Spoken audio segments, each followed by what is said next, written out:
The body of former Zimbabwean President Robert Mugabe is expected back in the country today. Mugabe died in Singapore last Friday. And our reporter Samkele Maseko joins me now from Harare. Samkele, how are the preparations playing out today ahead of his body getting there? Jane, we do know that the remains of Robert Mugabe, the former president of Zimbabwe, have left the Singaporean parlour heading towards the airport. They should be leaving Singapore within the next 30 to 45 minutes, heading to the International Robert Mugabe Airport, where they will be received by the authorities here in Zimbabwe.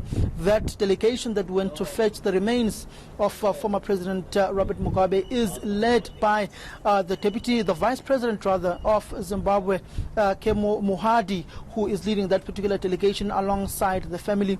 When they arrive here in Harare, then they will be making their way to one of the local parlours where the remains will be cleaned up and then sent to Robert Mugabe's village in Zimba, where he spent most of his time. All right, and do we know any more about the funeral preparations? Because there's been that dispute about where he will be finally buried. Jane, there are two versions of where he may be buried. One says that he may go to Heritage Acre, where most of Zimbabwe's liberation icons and those who've contributed to the heritage of this country are buried, or he may be sent to Zimba, or the village where he resides and where his homestead is currently located. We did speak to Leo Mugabe, the family spokesperson, yesterday, who said that the local chiefs in Zimba will make that particular call on where the former president will be buried, but that decision has been made but has not yet been communicated.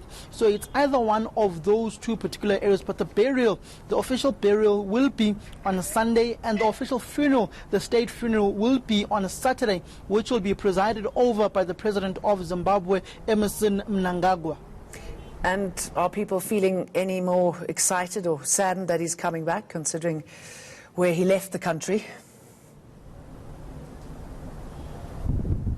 Well, Jane, if you look at how South Africans mourned the passing of our founding president of our democracy, Tata Nelson Mandela, it was a very somber mood. South Africans were truly in mourning spirit. You'd see placards, you'd see a mourning pamphlet or booklet set out for South Africans to go to the union buildings, to pay their last respects, and to sign that particular book that was put out to mourn the passing of Tata Nelson Mandela, and all other buildings across the country. In Zimbabwe, they don't have that particular theme set out for the mourning of President Robert Mugabe as yet, until his remains have arrived in the country. They do have a set program once he's back in the country for the remains to be sent to his home village, and for the remains to come back to Harare and to go to his official residence here in Harare, the Blue Roof, and for mourners to come and pay their respects.